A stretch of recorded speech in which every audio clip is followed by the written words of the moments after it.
It's this idea of what we call quotidian disruption, this idea that your everyday life isn't actually being affected by these threats. Military threats are, by and large, in Taiwan, abstract. They're far away. We never actually see the jets. We never hear the jets. All we ever do is we sometimes see the headlines after work about, hey, there were military jets in Taiwan's ADIZ today. Instead, it's just sort of a normal, typical day. But when your everyday life might actually come under some amount of change, like we see from sort of this domestic co-optation threat, when activists feel like Taiwan's democracy, the thing that people hold very highly in Taiwan, when that feels like that can come under threat, then people start to make these arguments that our way of life, the way that we live in Taiwan, could change if these threats continue.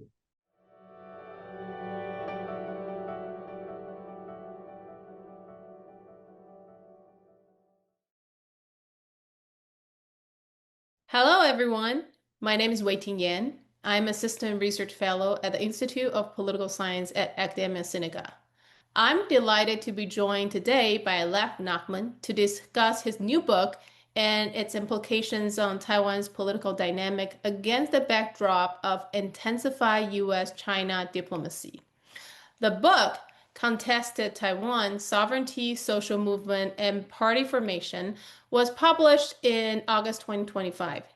It uses fieldworks from over 5 years of fieldwork in Taiwan, including 150 interviews with Taiwanese activists and politicians, as well as a comparative analysis of Ukraine.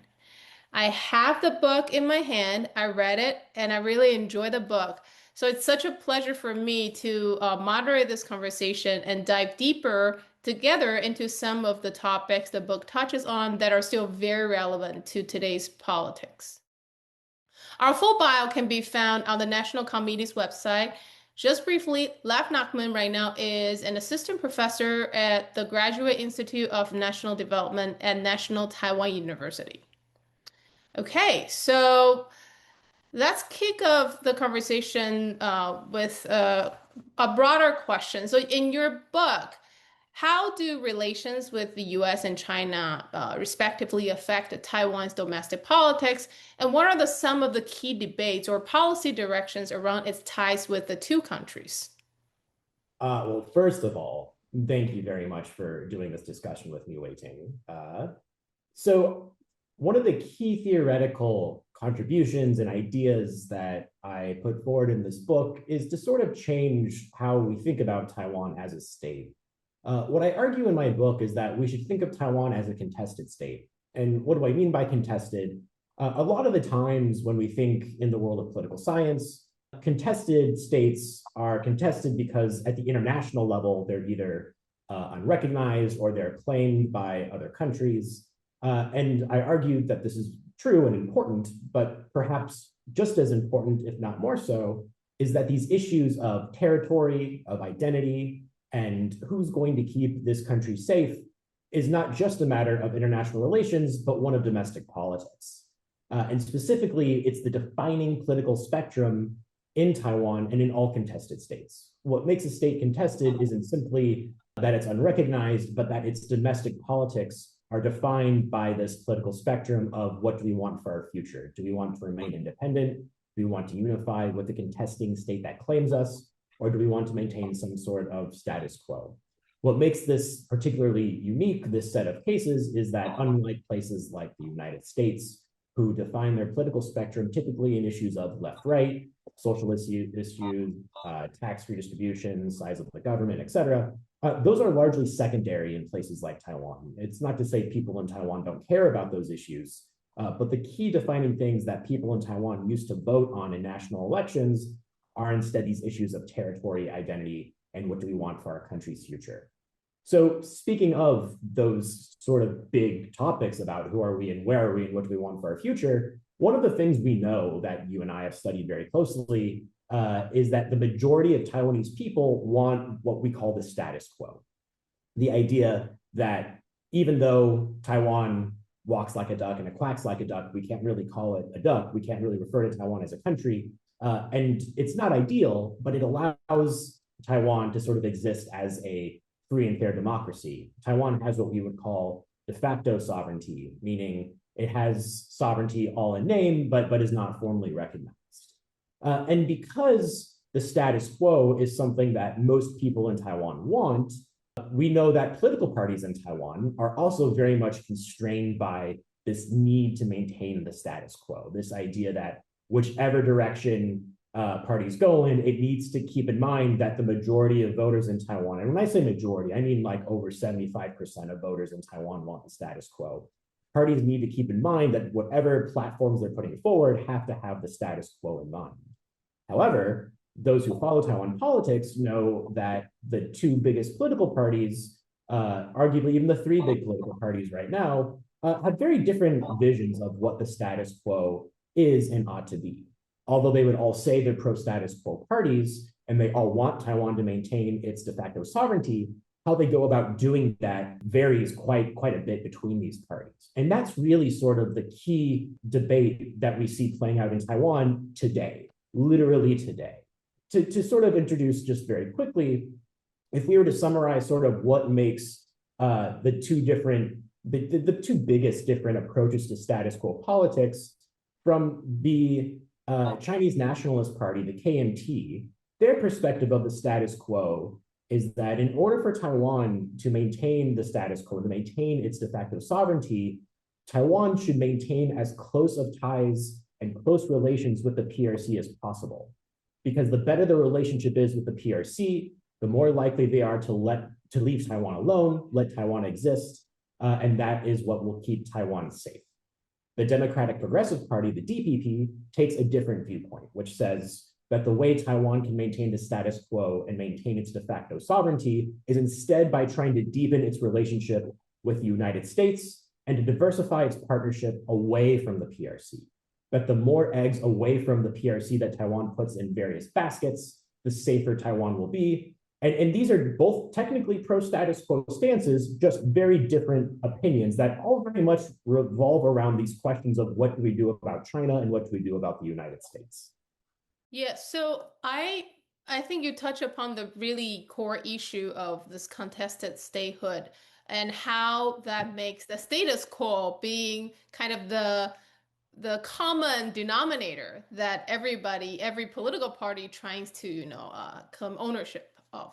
And as you mentioned, different political parties essentially have different definition of what the status quo is and how to maintain the status quo. And I think you will agree with me that because even with the contested nature of Taiwan has evolved over time, what is being contested, I think, has changed 30 years after democratization.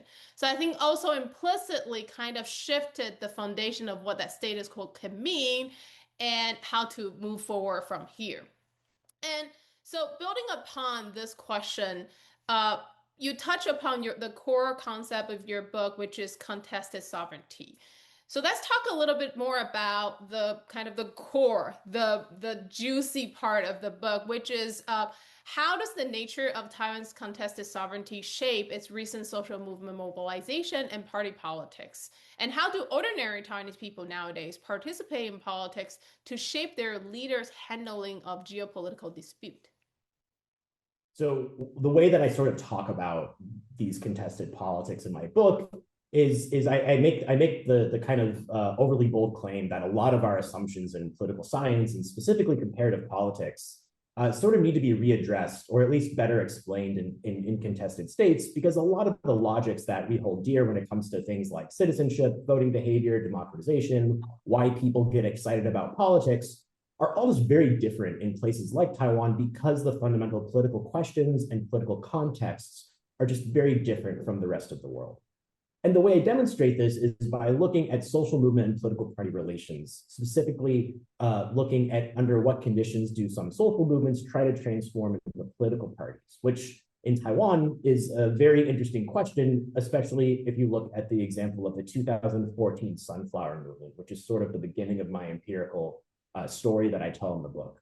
The reason it's an interesting story is because in 2014, Taiwan had the largest social movement in its post-democratization history, the Sunflower Movement. And out of this movement came the formation of not just one, but a whole handful of new political parties. Now, the reason this is puzzling is because there's been no shortage of social movements in Taiwan. In fact, social movements have been a very core feature of Taiwanese democracy. And yet, no social movement activists had ever really tried to form a political party until after the Sunflower Movement. So when I was studying in grad school, thinking about my PhD dissertation, a lot of the typical explanations I was learning about as to why some movements will try to become parties weren't really explaining the case of Taiwan. They weren't really sort of getting at the core issue. And I realized it's because what matters in Taiwan is just different from most typical cases. What matters in Taiwan, I argue in my book, are sort of two key features when it comes to movement party relations. The first is threats from the PRC, so the specific kinds of threats that Taiwan feels from the PRC. And two is the complex relationship between pro-independence activists and pro-independence parties in Taiwan. Now, these two features aren't things that we often have to think about in places like the United States, even though the United States has a lot of questions about sovereignty these days. And where exactly our sovereignty extends to. There's no one who claims the United States to be its own country, and there's no sort of real meaningful pro-independence group within the United States. It's not something we have to think about. But in Taiwan, these are daily questions and daily issues, and they have been for a very long time. So when it comes to whether or not activists want to try to form their own political party, I realize that, in terms of thinking about theorizing this case, and also to showing empirically, like, when do we actually see activists trying to enter formal politics, we have to think more deeply about these issues of Chinese threat and contentious relationship between pro-independence activists and pro-independence parties. So, you do mention like the movement and kind of activist political party relation, and you do mention in the book that the strained relationship between activists and politicians does drive movement into formal political arenas. Can you share an example of how that has happened? Yeah, so I'll start with briefly explaining the case in 2014, but then I'll give a more contemporary case. So in 2014, pro-independence activists felt incredibly jaded with the DPP. This was sort of after the big Chen Shui-bian corruption scandals. It was after two very easy victories by the KMT when Ma Ying-jeou won the presidency twice. And a lot of activists felt that the DPP was no longer a capable party vehicle that they thought could actually sort of pursue safety for Taiwan.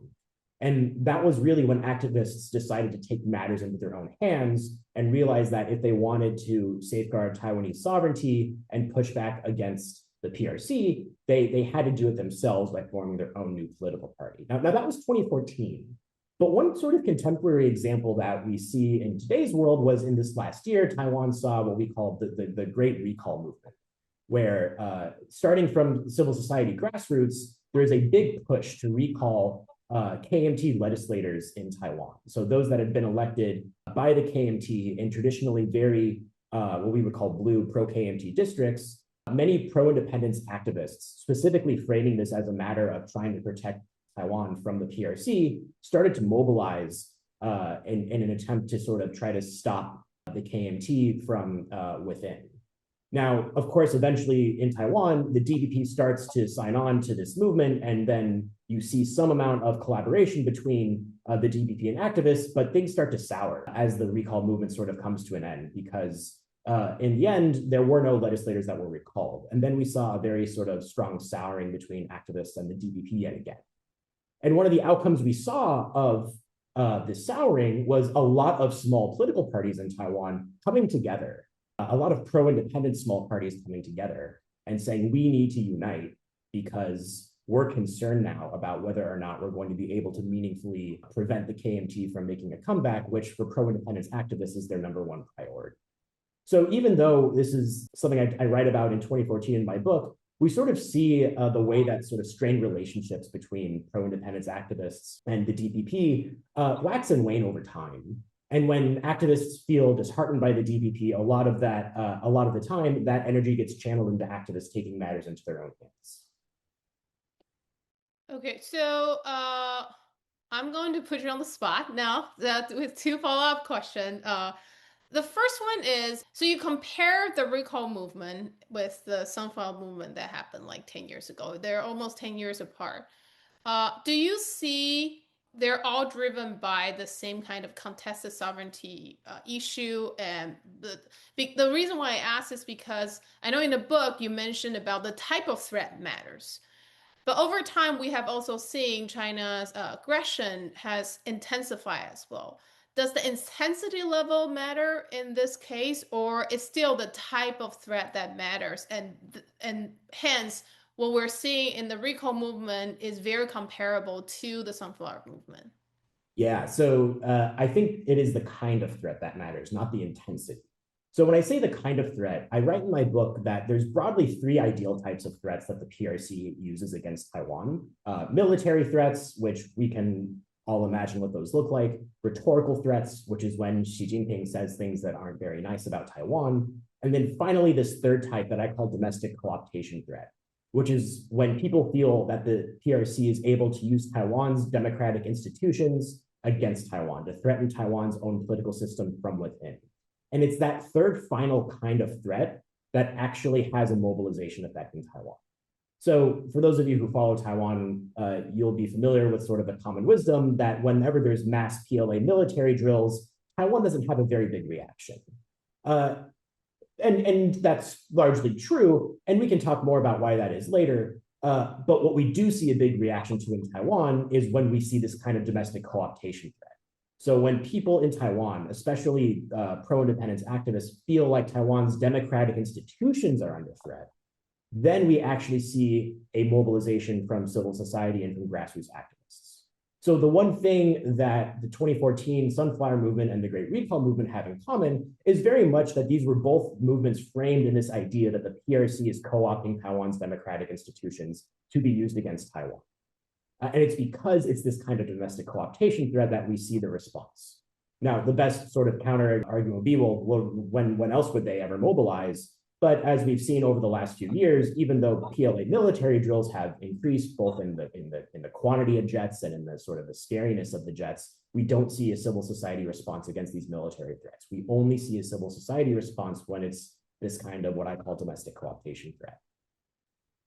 So, can you tell us more about why you think the military drill threat does not activate the same kind of reaction? Because I'm pretty sure for a lot of probably listeners or people who watch this YouTube, observing Taiwan politics from outside, they often are very puzzled by the fact that if they read the news, Taiwan is under great danger, but when they come to Taiwan, they feel very differently on the ground.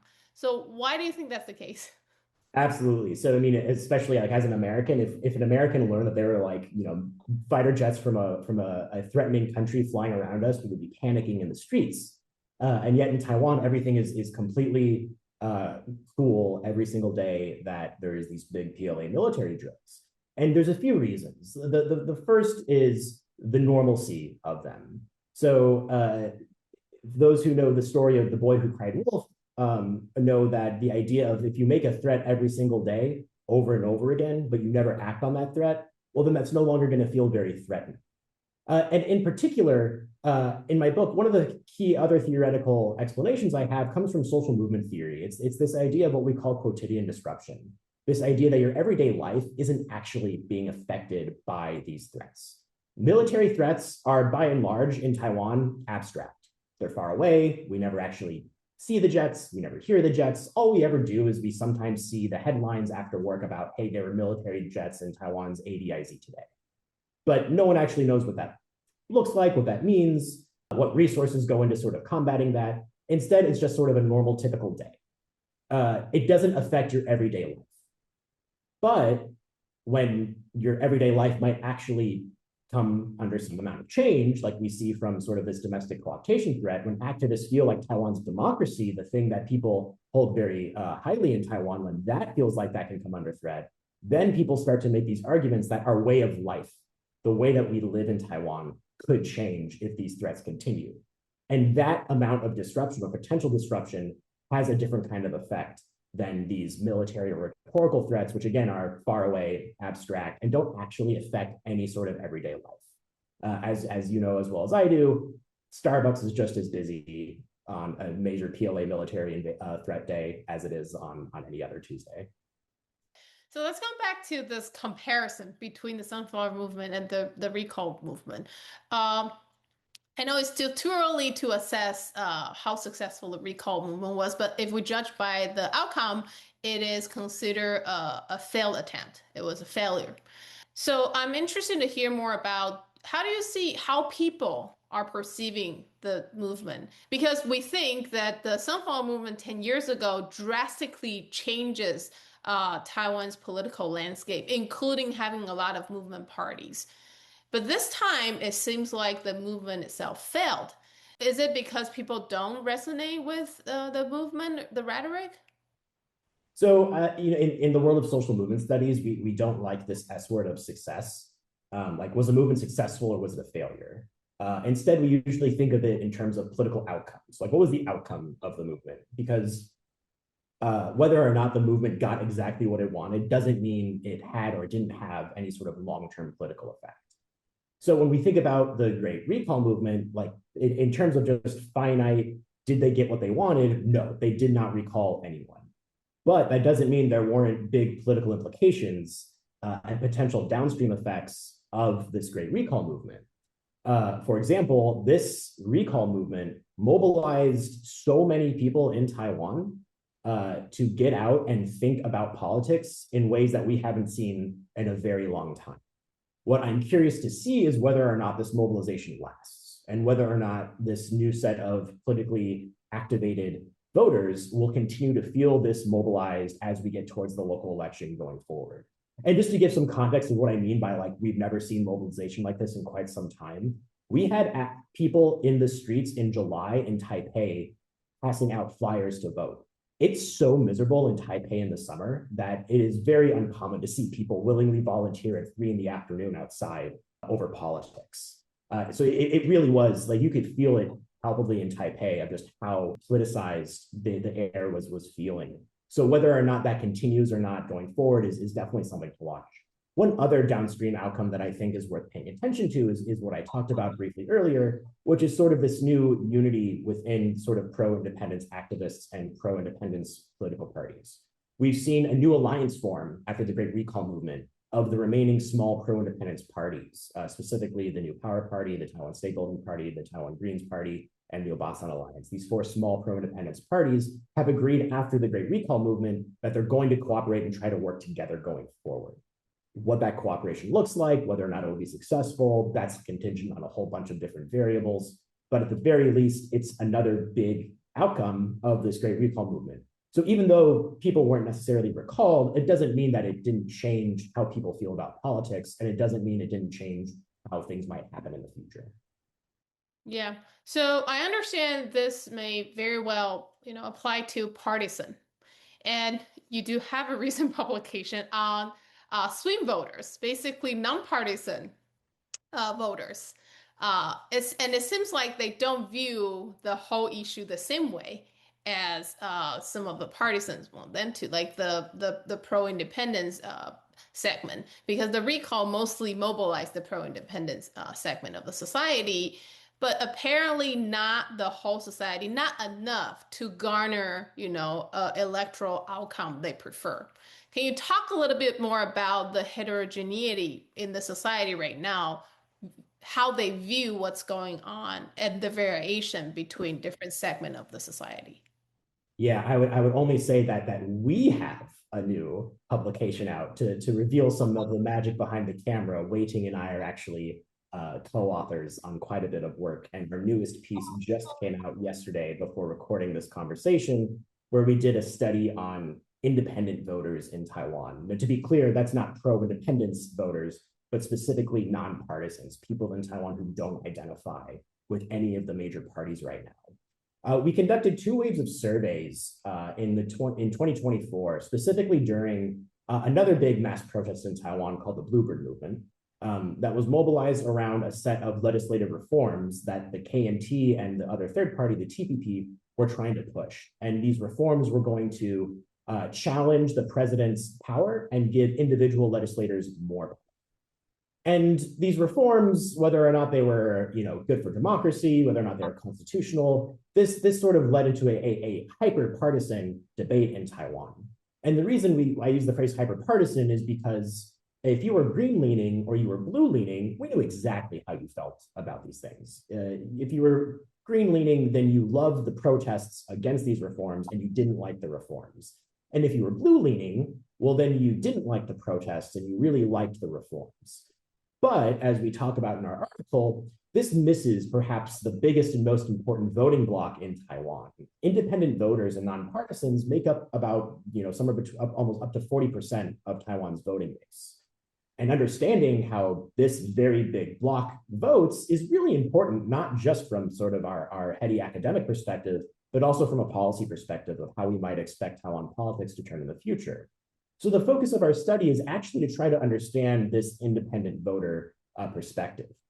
And to what was surprising for us is what we found is independent voters were more likely to side with the KMT and TPP's perspective than the DPP, meaning that independent voters were more likely to look favorably upon the reforms and were less likely to support the protests.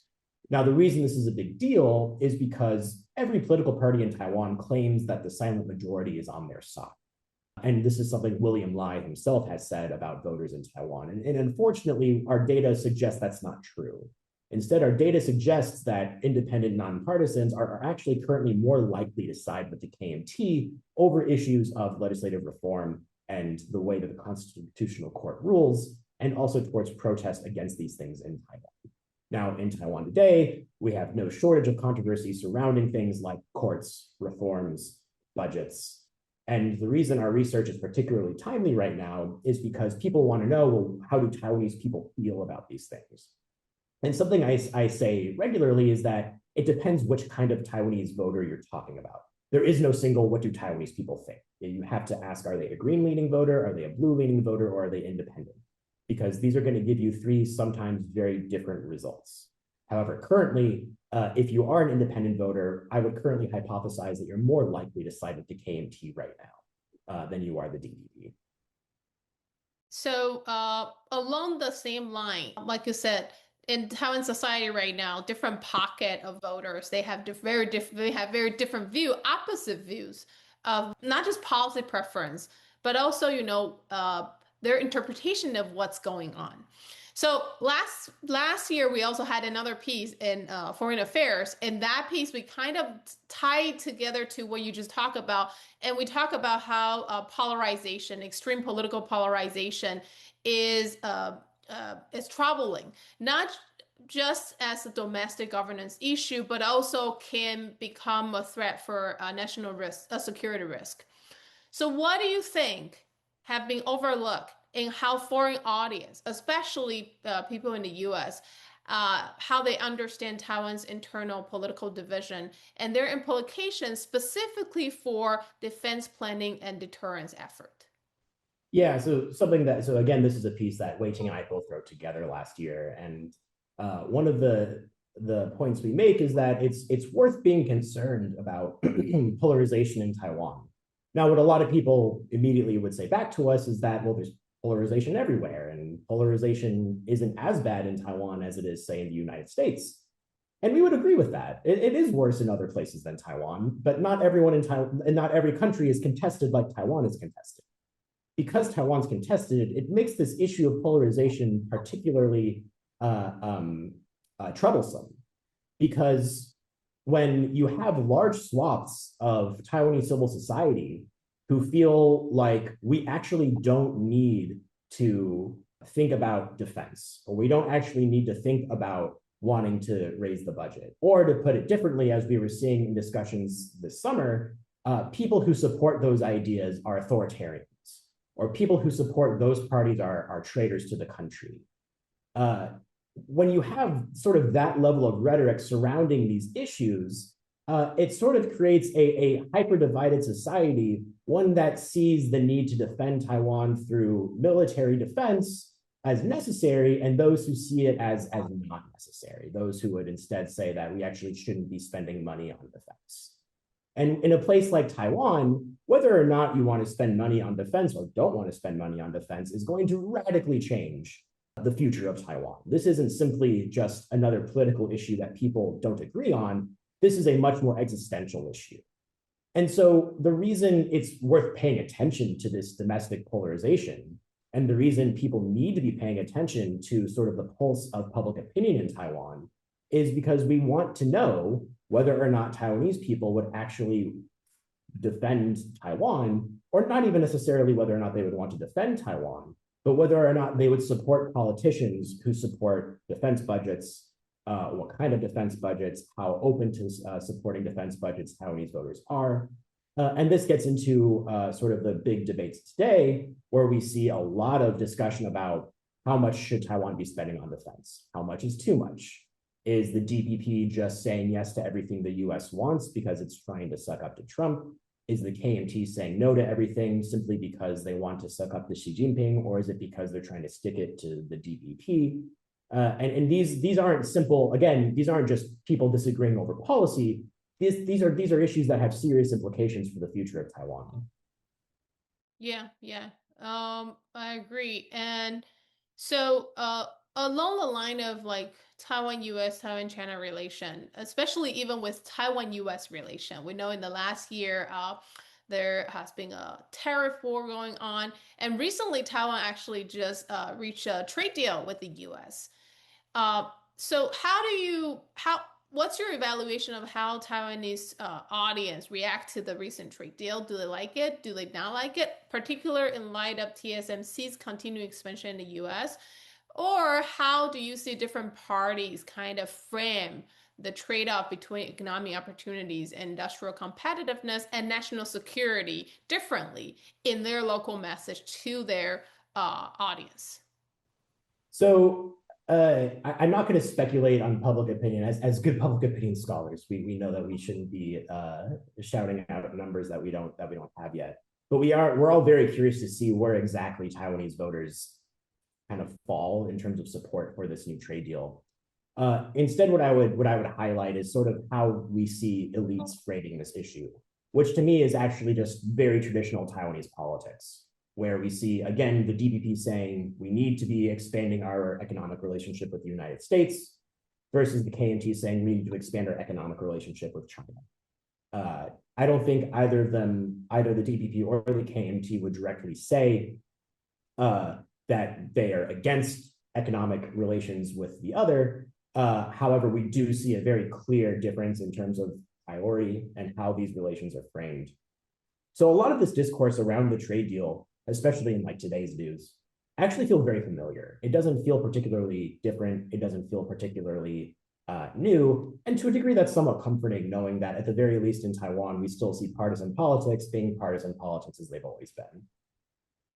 Yeah. And I think I can add a little bit to this conversation in the sense that even though I think different parties are trying to frame the outcome of trade deal differently, but I think objectively it does present a pretty relatively good outcome compared to a lot of other countries.